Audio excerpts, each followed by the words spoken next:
Hello, welcome to Truck Stop Murder and True Crime Podcast. I am Gary Howard, and hopefully everybody's doing good and their New Year's is starting off pretty well. I am currently in Nebraska, in Big Springs, Nebraska, shut down due to the weather.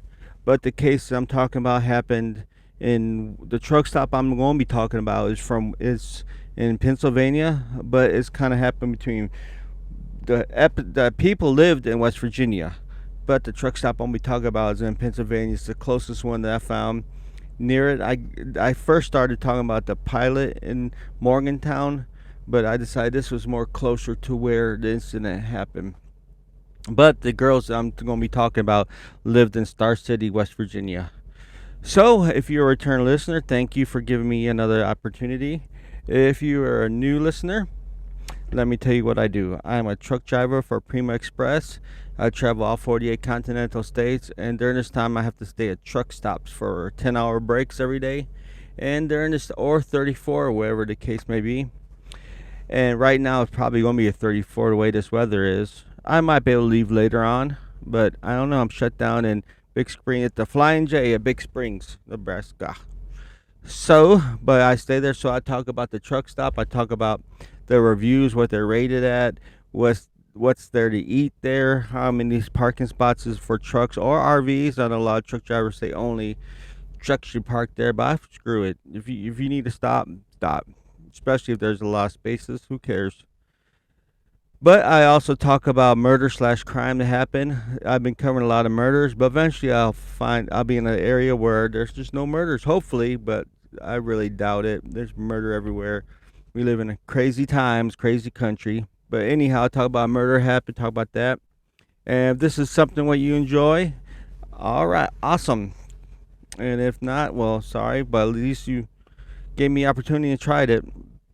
But yeah, the truck stop I stopped at today, not today, I'm at the truck stop that I won't be covering is in Pennsylvania, and it's called the BF Truck Auto Plaza. It is in, let's get the address for you. It's in the Mount, what am I talking like that? Mount Morris, Pennsylvania. The address is 106 Gas Company Road, Mount Morris, Pennsylvania. And overall, it has a 3.1 review out of 111 reviews. It's exit 1, actually. So if you're going north on 76, first exit, I think it's 76, first exit you hit is right there. So it says it has 50 spots at it, but looking at the map, I don't think so. It has some showers there, so if you need to wash your ass, there you go, Wi-Fi and all that good stuff. So it's a smaller truck stop, not like your Pilots or Flying J's or Loves, but it's decent. Probably the better one to choose from, because a lot of the truck drivers that I've been driving 7 years, I know a lot of them only park at Flying J's, Pilots, Loves, Petros, TAs. They usually stay at Thumb. So you have all these smaller ones, which don't have all the amenities that big ones have, but they have what you need. And like I said, this one has showers and food. Don't have no def, it looks like, unless you buy the package def if you need that, which I'm now seeing it does have scale. So if you need to scale your truck, there you go. It's pet friendly, Wi-Fi, all that good stuff. So it's not that bad. Right now in my time it's 10:46. I'm in mountain time, but 19 hours ago somebody reported that there was some spots. All this information that I'm giving you is from Truckers Paths, and it looks like I am 1,314 miles away from that location right now. So I am not there. So don't go there thinking, oh man, Gary's there. No, I'm not there. I'm in Nebraska. Not if anybody would be looking for me, but just in case if you are, I'm in Nebraska right now, not there. But yeah, let's see what if you get there. If you're traveling through there, leaving West Virginia, actually escaping from West Virginia, heading to Pennsylvania, what can you eat at this place? Really not much. You have a Huddle House that's right within. I try to stay within a quarter mile. Depending on where I'm at, I might go out to a half a mile, but a quarter mile, just in case if you park, and let's say if you want to walk to these locations, I stay within quarter mile is a decent walking. But You got the Huddle House, which is 65 feet. If anybody don't know what a Huddle House is, it's kind of like a Waffle House, and pretty much identical. Just the name is different. And then you have the stuff that the truck stop, the food store, BFS food store has to offer. Probably like fried chicken and different fast food type stuff like that that you find at truck stops. But that is it. Now, if you want to go over that and say you want to drive, you have one place, the Rising Creek Bakery is a bakery that's with like point 0.7 miles away. So just probably like looks like a family restaurant type stuff. After that, the closest one is like 5.7 miles away. So you kind of limited what you eat. But let's see what truck drivers think of this place. This is a 3.1 star review out of 5. Like I said, 111 reviews, 3.6 on the food, 3 on the parking, 3 on the showers, and 3.6 on the service. So let's see what people think of this place. This guy, I'm not going to say the names because a lot of the names is either an anonymous user or this one's Q7VPU5XHKD, which probably means something, and I'm just too old or dumb to figure it out, but we'll just talk about the reviews. But he gave it a 4-star review. He says, dope little place to stop if before 5 p.m. Should find parking easily.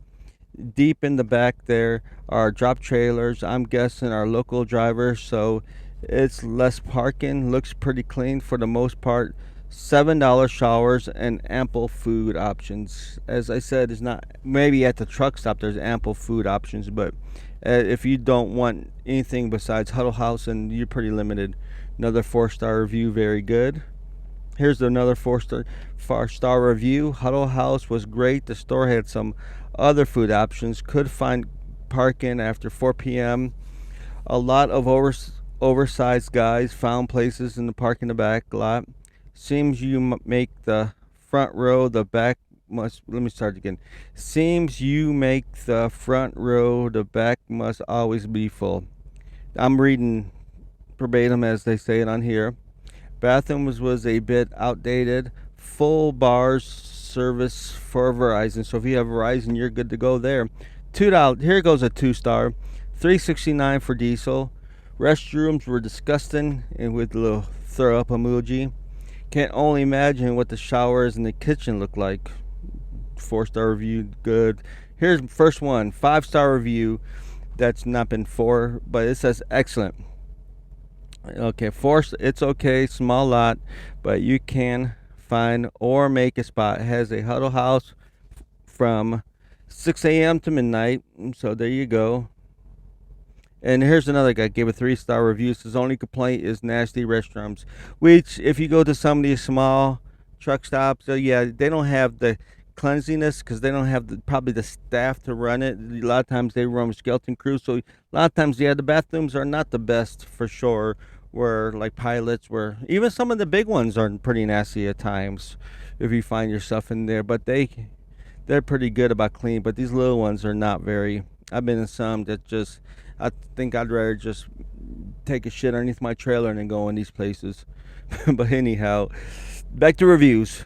3-star, very nice little place. Not the best, but not the worst. I've seen places you can fit a rock truck in the potholes. Okay, yeah, I've seen places like that too. Nice lot here. Matter of fact, there's one in Arkansas. Yeah, I'm excited. I used to park there. I was right north of West Memphis, Arkansas, where you could fit a Volkswagen in some of these potholes. I just quit going to there. Then there's one in Texas that's the same way. I don't think they fixed them, but if it's at nighttime, don't even. And you with these low profile trucks, I would even go in that truck stop if I were you. I covered this in one of my episodes in the past. I can't remember which one. Robin Hood truck is right there in Texas along 20, I believe. Right when you leave Louisiana. But yeah, if you're driving through there at night, you can almost guarantee that you're gonna mess up your body, your ground effects on your truck because the potholes are so big and you can't see them until you're already in it. Okay, so another 1-star. Here's a 1-star review. Just says terrible. But why is it terrible? Just says terrible. Okay, shampoo. Here's the user's name. 1-star review. Store and restaurant closed for maintenance. Doesn't say for how long. This was January, February, March, April 27th to 21. Okay, well, let's 2 more reviews. This guy left pictures. Nice place, a lot of room to park. Unfortunately, many spots occupied by local company as a storage. Long-term drop trailers. I pulled 2 a.m. and could park on the side of the road. I had to park on the side of the road. Nobody bothered me. Restaurant is great. Had a good meal for average price. Men's room needs some attention. So let's see what pictures he took.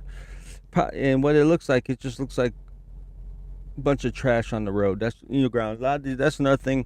A lot of these, and they wonder. A lot of truck drivers wonder why do some of these truck stops charge for parking. At first, I was kind of upset. I was like, well, yeah, why? We're bringing business to them. But then you start looking at some of the parking lots, and especially the outskirts of the parking lot. They are nasty. The truck drivers just throwing all their trash. I've seen some areas where if they're hauling produce and they have overage or they get the load rejected, they'll just dump it all in the back, right in the grass. Just leave it there. Don't even open up the packages. Last time I saw one, somebody unloaded like about 3 pallets of celery. It was a mess. But anyhow, there you go. There's the truck stop. Now on to my case. Now keep in mind, I try to be, I don't say anything bad about the victims or anything like that. So if I ever do, please let me know so I could change that and correct that issue. But I try to be courteous. So here you go. Today we're going to talk about the murder of Skylar Annette Neese. Yes, Skylar Annette Neese was born to Mary and David Neese on February 10th, 1996. She was often described as intelligent, compassionate, and stubborn, but bubbly. Skylar was the only child. She grew up and went to elementary school in Cheat Lake, West Virginia, a census-designated area northeast of Morganton. Like I said, they lived in West Virginia, but like I said, the truck stop was in Pennsylvania, not too far, right over the border. This is like right south of the border, and the truck stop was right north. So obviously, when Skylar was in second grade, she had met Sheila Eady at a community center, Shack neighborhood house right outside Morganton. Sheila was born September 29th, 1995. She also too was the only child to Tara and Greg Eady. Despite the fact that Sheila lived in Blacksville, 20 miles west of Morganton, the two girls immediately became friends. So they went to different elementary schools. But while living in Blacksville, Sheila also had ties to Brave, another city, a census designated area of around a few hundred people and a few miles west of Blacksville, part of the Rust Belt region. Blacksville and Brave have been impoverished by mine closures over the years. So that's with a lot of West Virginia. West Virginia was probably really built on mining, coal mining. And if you want to see a funny sight, just one of the girls watched the Wild and One for West Virginia. One time, I'm not even going to try to talk like this woman, but she mentioned about all the coal mines. We could drop a body off there, nobody will ever see it again. It's hilarious. Go check that out. But yeah, Sheila's father had been seriously injured in a car accident that left him partially disabled and unable to work. The parents divorced in 2000 when Sheila's mother, Tara, remarried to James Clendon, Clendenen. Clendenen. The family moved to Morganton, and Sheila and Skylar finally teamed up in as freshmen in high school. University High was what the name of school. So in October 2010, many noted that Sheila, or rather her new stepfather, could suddenly afford things that she could only have dreamed of a few years earlier. And some have claimed that she used her sexuality to become more popular in a new environment, having left most of her friends behind in Blacksville. However, other students say people started talking unfavorably about Sheila only after her arrest. Now I couldn't find what she was arrested for. Probably probably drug possession, marijuana. I couldn't find since it was in her juvenile record. So a lot of them you can't really find. So she seems to have been highly regarded among the boys than girls. And that feeling was mutual. Sheila wasn't the only one moving closer to Morgantown. Soon after Skylar's freshman year, her family moved from Stones Path townhouses in Cheat Lake to Star City, a tiny city enclosed in the city of Morganton, like little suburbs of Morganton, right there by the Monongahela River. I wonder if I said that name right. Monon Gala, Gahela River. A university high school, the two met the red haired Rachel Schoff. So the triad of girls are complete. What makes up this story? So you're typical of somewhat gifted, aspiring actress and singer. Like Skylar and Sheila, she too was the only child. Born June 10th, 1996, and like Sheila, her parents, Patricia and Rusty, too had divorced. She also was very religious, being an active participant in a young life activities, and having attended to St. Francis Catholic School before going to University High School. So I'm assuming that the school did not have high school facilities, just probably from kindergarten to 8th grade. So the three started hanging out together and getting into trouble, drinking and smoking weed and breaking curfew, just being as kids do. In retrospect, parents and friends of both Skylar and Rachel have claimed that Sheila's was a bad influence. Skylar's cousin Kyle described Sheila as a bad seed. Some of Skylar's friends avoided hanging out with her when she was with Sheila, whom they described as mean and controlling. Rachel's friends had similar reservations about Sheila, whom they blamed for the changes in Rachel's personality and behavior. Nevertheless, Skylar had no intentions of breaking up the trio or her relationship with Sheila.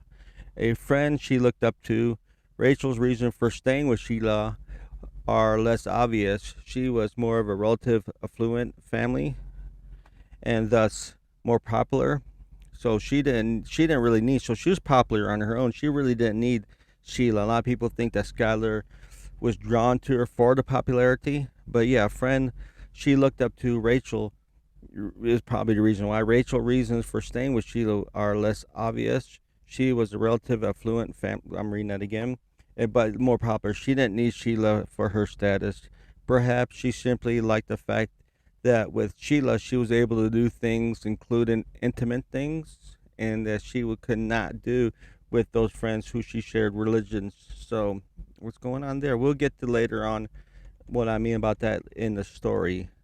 So, despite Sheila being often described as the root of all evil, it was Rachel entering the picture that caused the group dynamics and loyalties to shift. So, I guess she completed the Voltron, as some people call it. For a while, everything seemed to be going fine, even great, until the sophomore year. Skylar was put into an uncomfortable position. This is what I was talking about.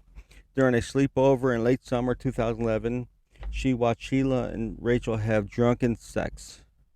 And of course, since the sleepover ended with Skylar and Sheila arguing, a rift began to grow between a fight, a rivalry, can you say, between Skylar and Sheila. They argued all the time while Sheila and Rachel were growing closer. Now, I told a story to this, was talking to somebody about this, and they're like, well, why didn't she just leave? Of course, keep in mind, she was 16 years old. If she was over and they'd been drinking, she was afraid that she was going to get in trouble for drinking, so she just stayed there and just watched. So Skylar started to feel excluded from. So often, like I said, because once it started, Sheila and Rachel would dress alike, leaving Skylar to ugg her out. Both Sheila and Rachel were sexually active and had boyfriends, while in this group, Skylar came off as an immature little sister who just had to tag along, but who also knew the girl's little secret. Skylar hinted at this on Twitter several times. By the way, these girls were very active on social media, and their pages are still up. So, as such, on September 6, 2011, she tweeted, "I'll tell the whole school all the shit I have on everybody, which is a lot. LOTTTT hashtag if I could only get away with it." Arguments on Twitter, often on Twitter, between Skylar and Sheila continued to worsen. A tipping point came when in June 2012, Skylar and Sheila spent their entire 1 week trip in Myrtle Beach, where they should be having a good time, but they just spent the whole time arguing. When they got home, Sheila told Rachel Sheila told Rachel that Skylar must die. So this is when they start really plotting against her. So Sheila calls the murder. Sheila call for murder did not come out of the blue. Fellow students and a teacher at the university high school overheard the girls discuss best ways to dispose of a body in October 2011, given that it was during a biology class focusing on forensic science, and that a body had been found behind the school only some weeks earlier, which I tried to find who this was, and I could not find no information.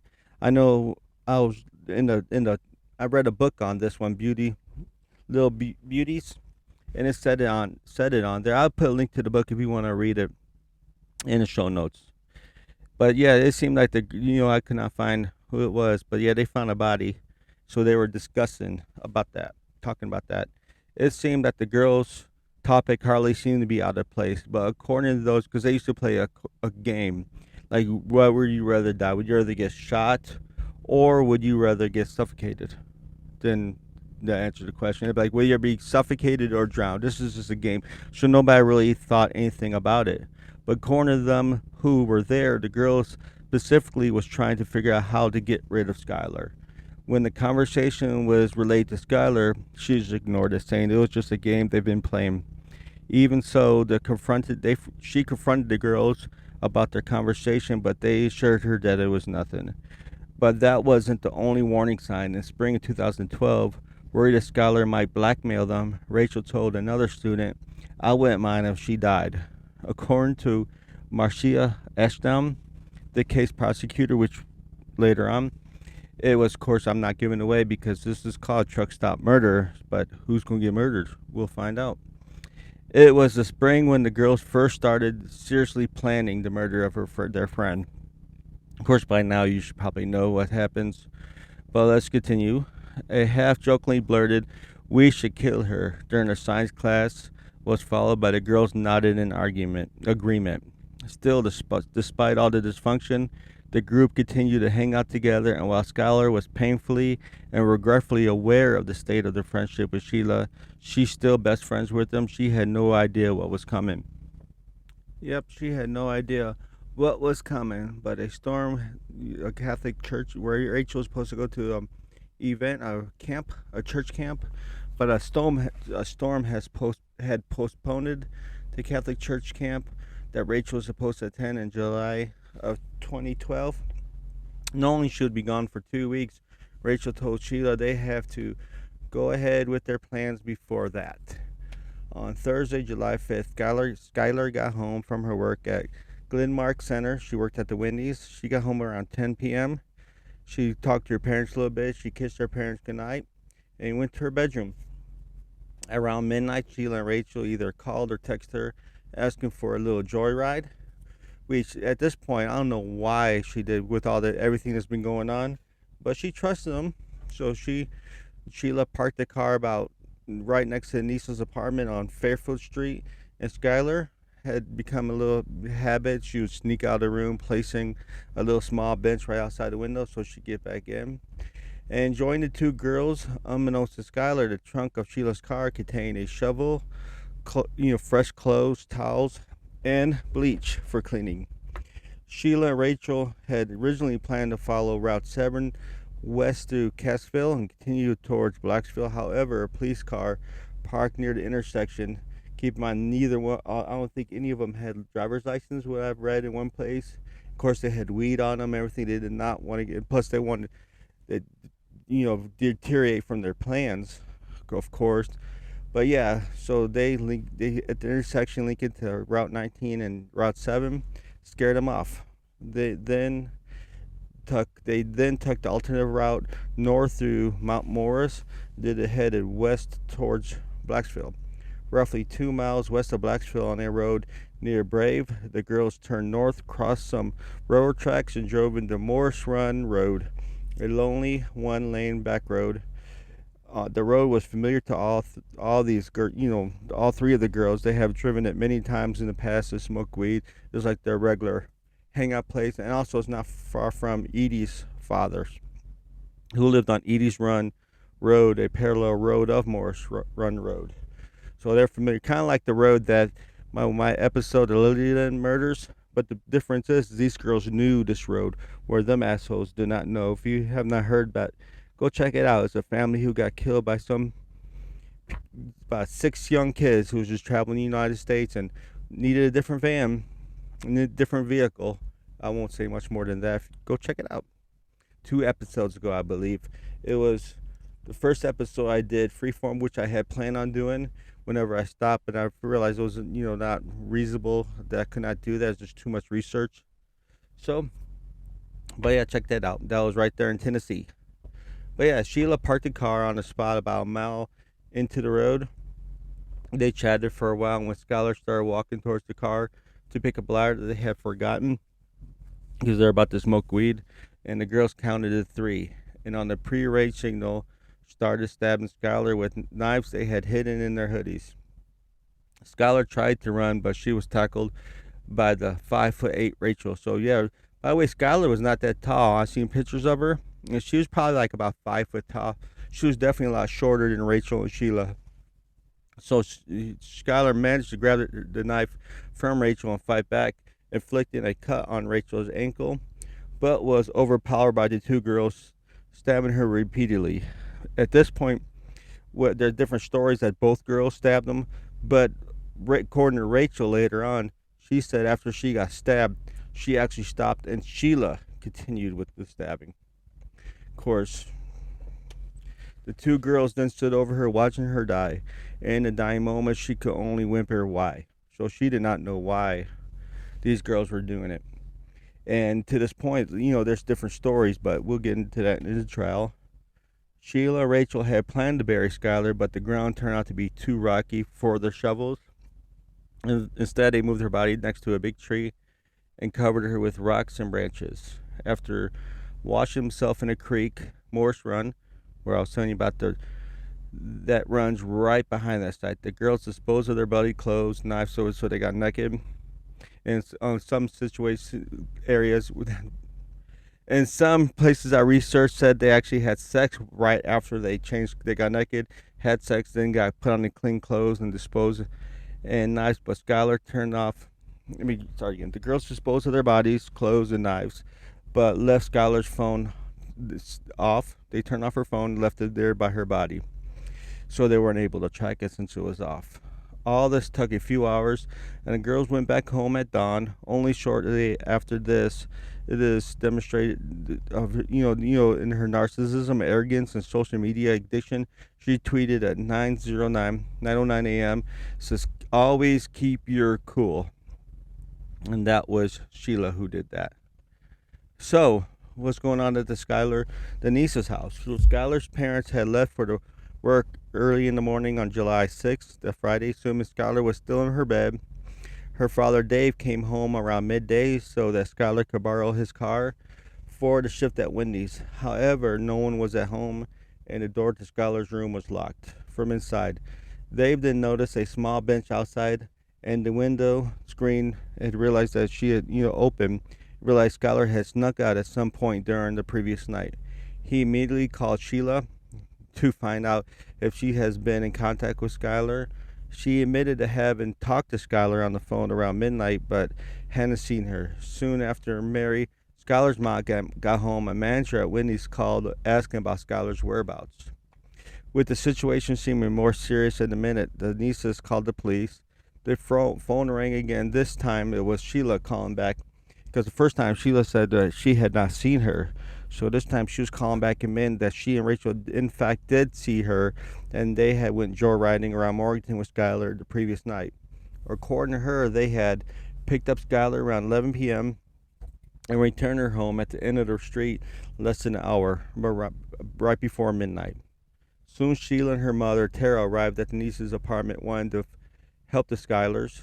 The Eddies and Mary went from house to house on one side of Crawford Avenue where they lived at, while Dave and officers from Star City Police Department took care of the other side, asking the neighbors if anybody had seen Skylar. Mary then remembered that the building had a security camera installed sometime earlier. The landlord let the group into the tiny room where they housed the surveillance equipment. On the surveillance video, they saw Skylar get into a car at 12:31 This car had parked on Fairfield Street right next to the Neese's apartment. None of the individuals looking at the grainy footage recognized whose car it was. If it was Edie's car, who it was, but it was they could kind of tell it was a silver Toyota Camry, but they weren't for sure. In fact, the landlord referring to the vehicle on the video as a SUV. Now, suspect, Sheila's story, suspicious about Sheila's story since she says they dropped her off before 12. This was at 12:31 according to the timestamps, so they didn't even bother rewinding to see if she had indeed picked up Skylar earlier than 2 hours. So they're a shabby job before Skylar used the unknown vehicle, so they didn't even look. Considered the video as evidence, officers suggested that Neese give it a few days that Skylar had likely ran away with somebody voluntarily and was likely to come back. While the Neeses knew Skylar would never do such a thing, they wanted to believe she had, for the alternative seemed the worst. They were thinking about the worst of it all because they know that girl. That's what a lot of times it baffles me, where the police, when you do missing person, police don't worry about it. Seems like the parents know the child. If there's no way the child will do this, then just listen to the parents. But yeah, the tiny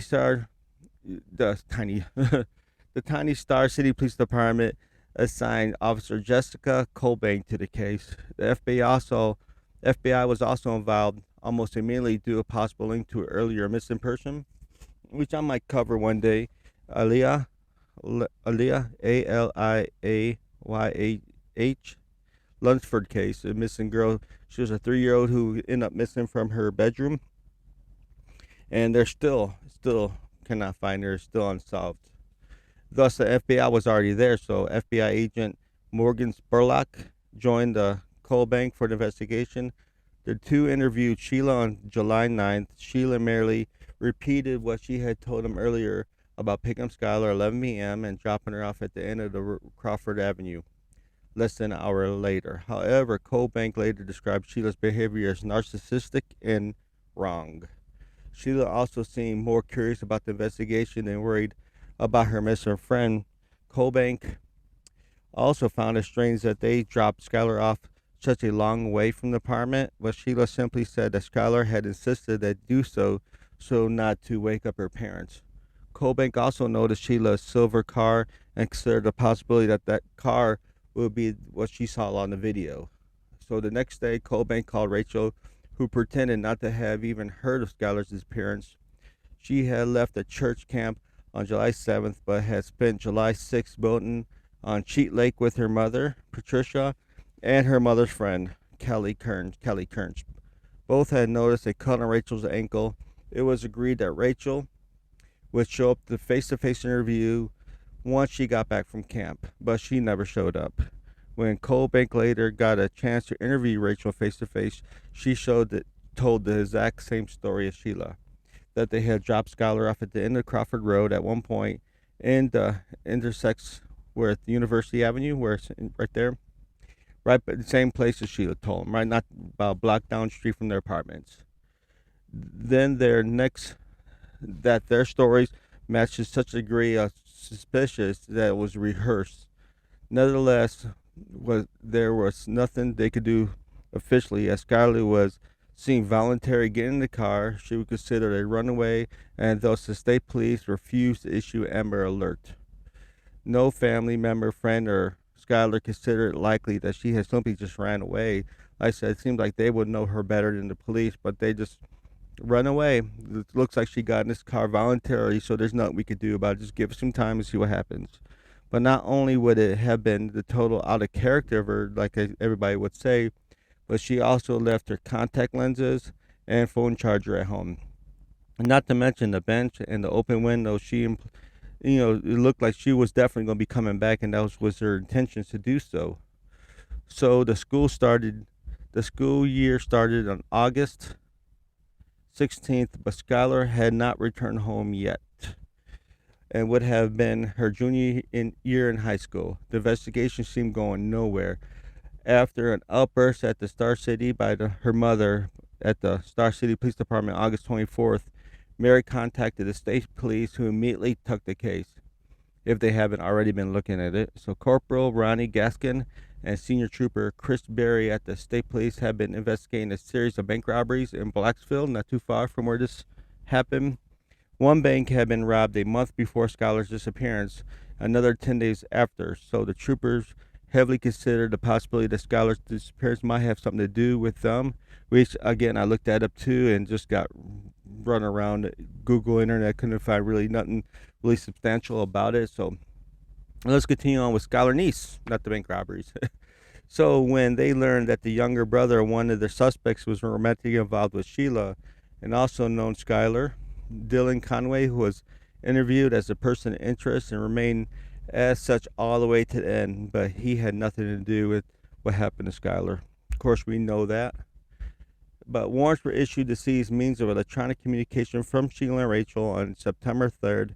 Gaskins and Berry also reviewed the surveillance tapes several times before finally figuring out Sheila never. They looked at the whole tape. They went back to the time where Sheila and Rachel said they picked them up into everything. So they looked at everything, unlike the Star City Police Department. But they never seen anything happen at 11 p.m. First one was like 12:30, where the initial video was saw Skylar leaving the apartment. So the troopers combed through western parts of the states, the western parts, more specifically the area including the back roads around Blacksville. They also were able to gather evidence from security cameras around the city to call into questions the timeline of the girls that they had given them.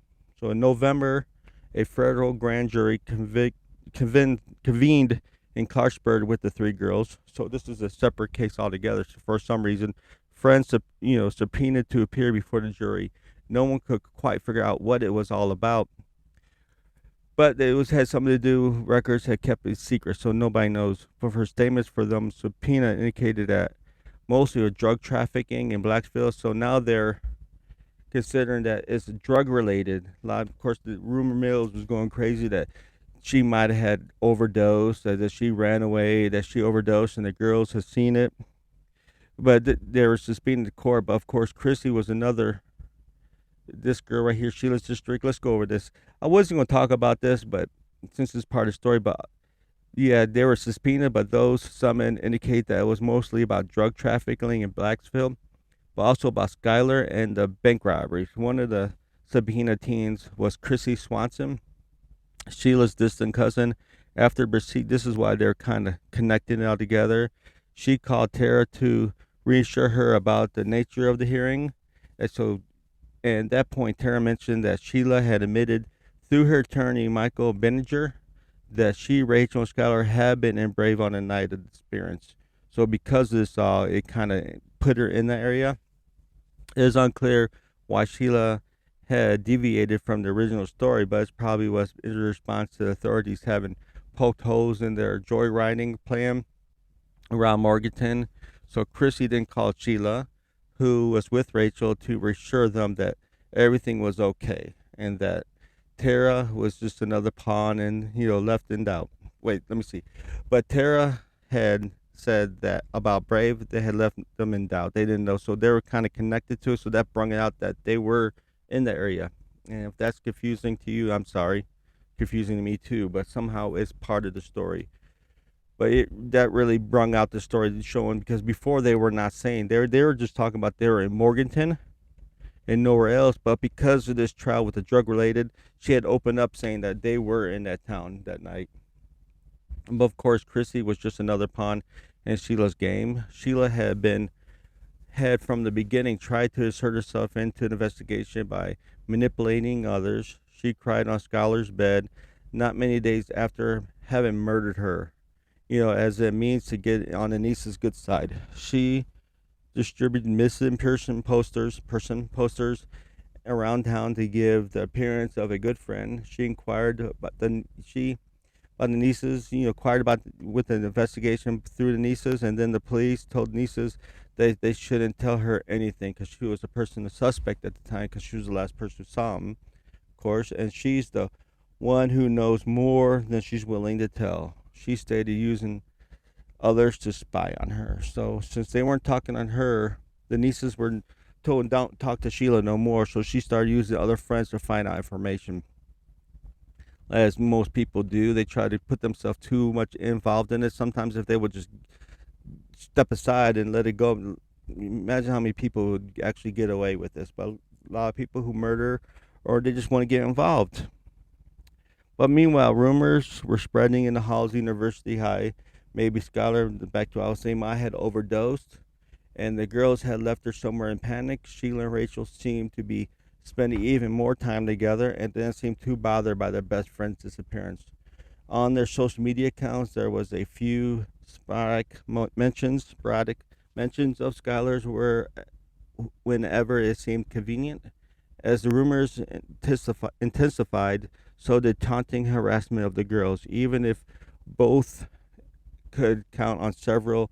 Let me start again. Kept on several friends who remained. So they only had a few friends who remained loyal to them. A lot of people trying to figure out what happened to Skylar. So Daniel Hovatter Havatter, an old friend of Skylar's and co-worker at Wendy's, was persistent with and kept begging Rachel, who was in the same drama class as him. Anonymous Twitter accounts were also popping up everywhere, harassing the girls about what you know, where is Skylar? Just kept harassing her, and because of all this harassment, everything that's going, Rachel started to break down. Skylar, I mean Sheila, was staying strong to it. She was more of the, like I said, I think because of her attitude. Everybody say she stayed to the story, but Rachel could not handle it no more, so she started breaking down. In fact, during this time, they also started homeschooling because the questioning and the harassment got so intense. Yeah, she started breaking down. So Sheila was trying to insert herself in the investigation. Rachel tried her best to get away far as possible, far away from it as possible, from everything related to Skylar. While Sheila was, crying with their nieces and pretend to be helpful, Rachel was never visited Skylar's parents at all. All the harassment from the authorities over other students starting to take a role on Rachel's mental health, like I said. And when she started to show signs of falling apart, for example, by sobbing in front of Sheila, and Sheila, for no other, had no response, but showed his weakness from her, as Sheila would say. Maybe such arrogance prevented Sheila from seeing her master plan falling apart, but she stayed to it, so she thought she did the perfect crime, and she did not see it as though as Rachel did. Having established with cell phone records and security camera footage that the girls had been near Blacksville that night, and that Skylar had been texting with the girls when she was supposed to be when she was supposed to be. Let me see. And then Tyler had been texting with the girls when she was supposed to be, according to the girls' initial story, joyriding with them. The authorities probably helped push Rachel into changing her story. Now she claims Skylar had ran off in the woods near Brave, and that she and Sheila had been unable to find her. Sheila changed her story to match Rachel's only after she learned Rachel had changed hers. Polygraphs from the girls were arranged for mid-December around that time. Sheila took hers at the state police department. She failed. Rachel was supposed to meet up with her attorney but before the polygraph, good lawyer didn't go to polygraph. But while on her way there, she jumped out of her father's car and ran away, all the way to the office, her lawyer's office. Actually, Tara's the investigating officer. So on December 16th, with Christmas approaching and Skylar not any closer coming home, Mary posted a long, detailed message to Facebook. The post detailed the various steps that had been taken so far by law enforcement and the community in order to find Skylar. Mary also insinuated that Sheila and Rachel out for lying, pointed out they're lying, and brutally mentioned the possibility that Skylar might have been murdered. After all, if Skylar had been a victim of an accident, why not come forward? And both girls have failed to do so. Even if they said if you do so, she even said full immunity if it was an accident. She didn't say if she murdered them. But if it was an accident, just tell us where our girl's at, and we'll give you full immunity. No problem what the police were saying. So to better exert control over Rachel's increasingly erratic and aggressive behavior, and to keep her away from Sheila and Tara, Patricia and Rusty had decided to have Rusty move in with them. Rusty's place in South Park had been a sanctuary for Rachel, who often fought and sometimes violently with her strict and temperamental mother. Moreover, living with Rusty had allowed her to see Sheila more often. Rachel was unaware of her parents' plan, but when she and her mother were coming home on December 28th from a Christmas holiday in Virginia, the jig was up as soon as they got in the driveway. Rachel started running and around the neighborhood screaming, "You're ruining my life." This is when she really broke down. As the confrontation, I was having trouble. The first time I recorded that, for some reason, I was having a hard time trying to say that word. The confrontation. I'm still having confrontation. Moved inside. Matter of fact, that's the reason why I just deleted the last episode. I don't want to hear nobody say delete this one. Go fuck yourself. But anyhow, no, you're listening to me. Don't and made this far. Don't go fuck yourself. Thank you for sticking around. Moved into the driveway. This is why I need a co-host, a reliable one. I'm having trouble doing that. But yeah, so the driveway escalated into a physical altercation between Rachel and Patricia. Eventually, Rachel barricaded herself in a room and threatened to kill herself. The police soon arrived, and Rachel was taken to Chestnut Ridge, a hospital in Morganton, psychiatric hospital in Morganton. While there, Sheila grew nervous and tried to get a hold of her because, of course, Rachel's breakdown. So she was trying to get a hold of her, but her family, Rachel said nobody, just family. So Sheila tried many times to try to get in, but was rejected every single time. So Rachel was released from Chestnut 5 days later on January 3rd. Her parents immediately drove her to her attorney's office in downtown Morganton, where an interview had been arranged with Corporal Gaskins, one of the officers, and a federal polygraph examiner. The interview had originally been arranged for the 29th, but Rachel's breakdown had postponed it. The investigators had wanted to have an interview with her as soon as Rachel got out to prevent Sheila from getting hold of her first, so they get their story straight, or just kind of arrange it, try to figure out what they're going to say. But when as the questions, just a few questions in the interview, Rachel uttered the words, "We stabbed her." Having expected something along the lines of she overdosed, the truth shocked everyone in the room. Rachel told them what happened, and they had picked Skylar up after midnight, drove her to a remote back road near Brave, stabbed her to death, and buried her body. When asked why they did that, the only thing they could come up with is that we didn't like her anymore.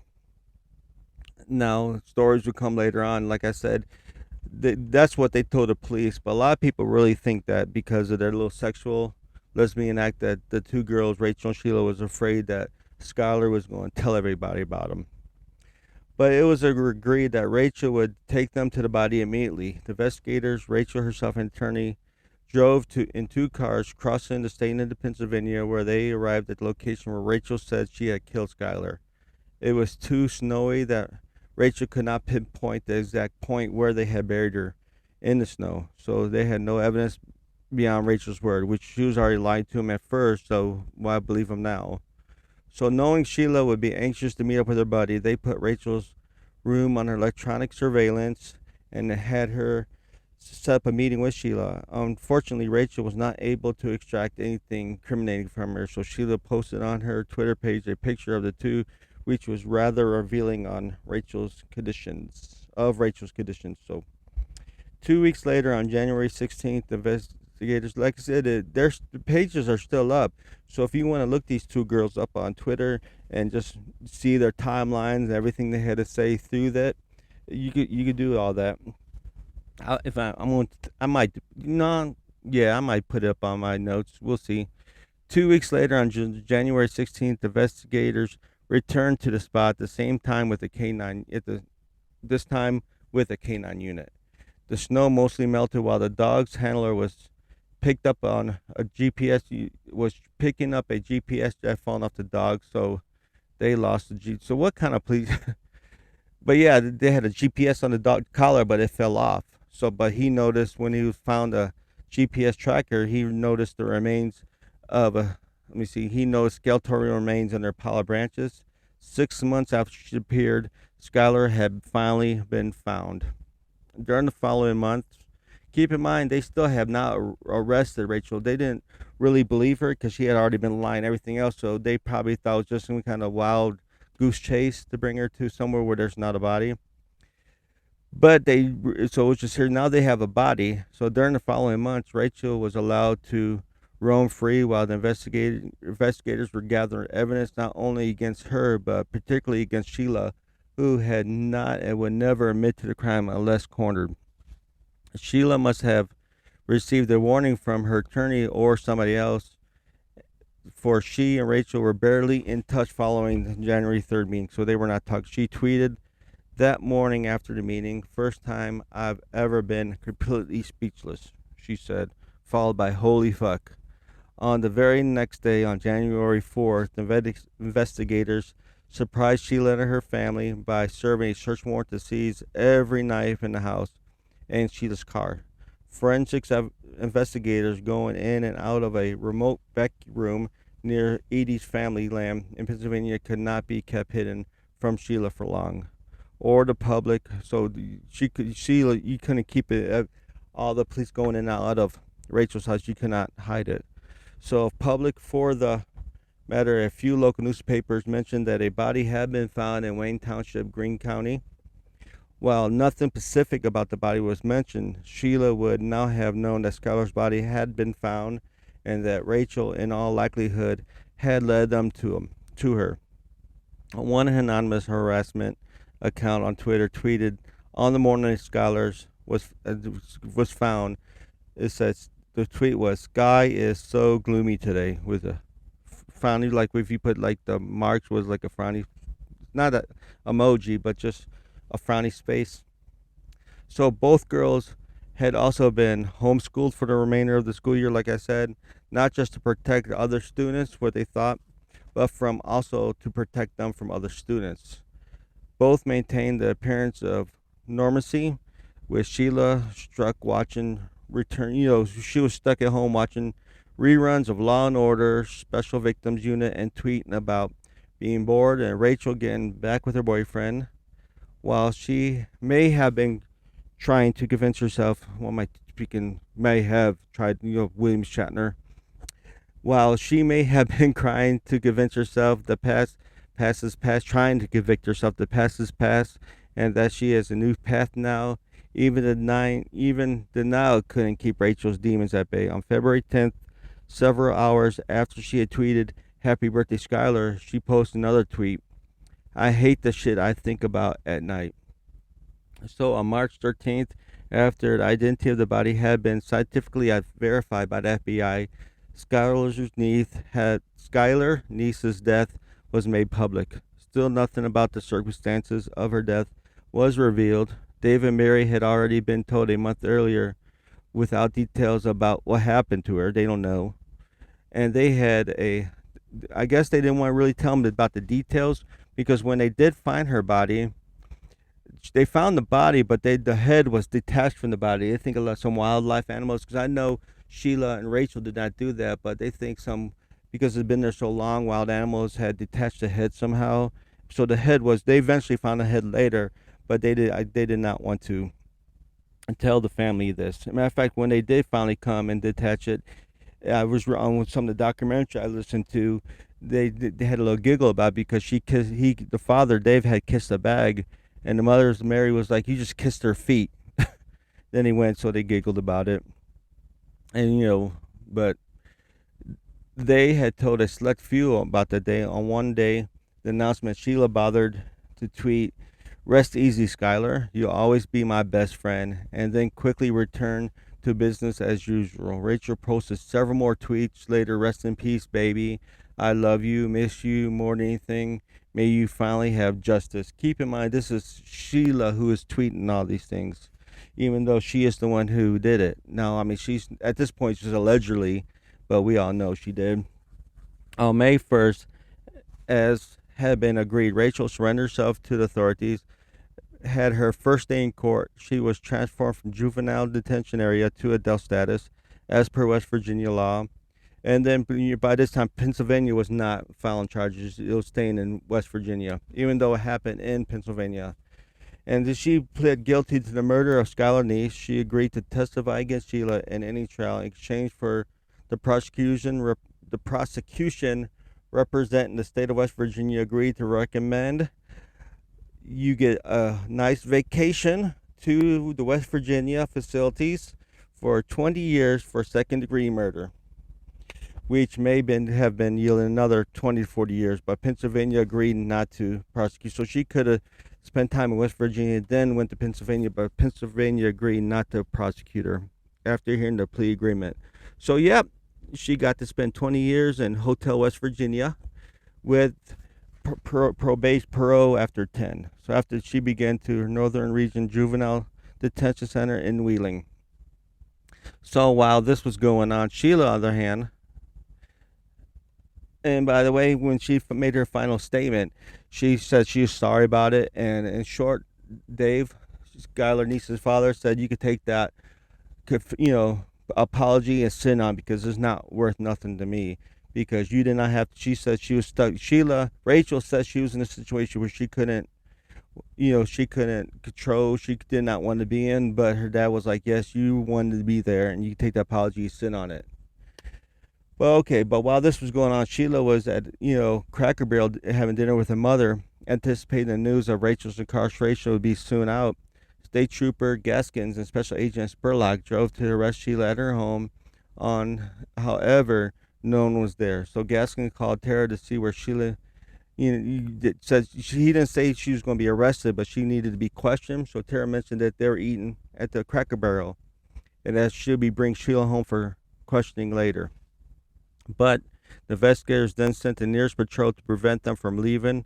The patrol intercepted the Eddies at the Cracker Barrel parking lot as they were leaving the diner. And once Gaskin and Spurlock arrived at the scene, Gaskin arrested Sheila for the murder. She was then taken to the juvenile center in Parkersburg, Pennsylvania, West Virginia, Parkersburg. Soon after Sheila's arrest, news media across the nation started reporting that Rachel Schaff, an unnamed juvenile, had been arrested for the murder of Skylar Neese. News quickly spread across Morgantown and University High, where students who had once considered themselves Rachel's friend and had defended her from intestine accusations were shocked at the truth finally to hit them. In fact, during this, Skylar Neese's father actually also defended Sheila because they knew her, it was like a daughter to him. And he pleaded with the police, please stop harassing this girl. We lost our daughter. She lost her best friend. Please leave her alone. But yeah, if they had believed it before Rachel's signature, guilty plea. So yeah, it was finally released to the public, removed all doubt. While officials could not name Sheila as the second suspect, nothing prevented the public from conducting their own investigation. News bought from the first website to name a juvenile as Sheila Edie. So she's on the news right now. So finally, on September 4th, Sheila Edie was transferred to adult status. That meant authorities could publicize her name. Her arraignment was held on September 17th, where she pled not guilty to the charges of murder, kidnapping, and conspiracy, and the judge set the trial for October 22nd. Her behavior attracted attention. Dave, who was also in the courtroom that day, thought Sheila was smiling. During the first arraignment, she was smiling. I guess she didn't really know her court courtesy. Whether she was still smiling or she was just smiling to mock or signal to everybody, okay, is unknown. They don't know why she was smiling. But it's clear that her attorney had failed to teach her proper courtroom behavior. So they're really thinking that she didn't even care about it at all. She was not taking it seriously. But maybe he had. But Sheila, as a 17-year-old girl, was overwhelmed by the situation and did not know how to react. When she reappeared in court at the pretrial motions hearing a month later on October 15th, she was clearly more subdued. Her attorney, Michael Benninger, made her several motions, including motions to have the trial venue moved to a different county, to have Rachel Schaff's testimony suppressed based on her mental health issues, to set a bail and have the trial moved to a later date. Judge Russell Cloggs, CLAWGS, denied most of the motions, but agreed to move the trial date to February of 2014, later to January 28th. Rescheduled January 28th, so earlier, with another pre-trial hearing to be held before that. As the hours of Sheila's pretrial hearing on January 22nd was nearing, rumors began to circulate on the internet that Sheila Edie was going to throw in the towel and plead guilty. The hearing was broadcast live on the internet. As soon as she entered the courtroom, the rumors were confirmed. In stark contrast to the previous court appearance, Sheila started sobbing as soon as she sat down, before the trial had even begun. Often she clung to her attorney for support, and she hadn't realized it before, but now she knew she was at the end of her line. Her attorney explained to the court that after hearing roughly, thoroughly examined all the evidence, he could not come with a reasonable defense for her actions, which would challenge the force of Rachel's, testimony. So he couldn't figure out. He goes, Your Honor, she's guilty. I cannot come up with no reasonable reason why she's not. So noble but typical. She did not apologize, merely relying through her attorney, to apologize to the Edie family.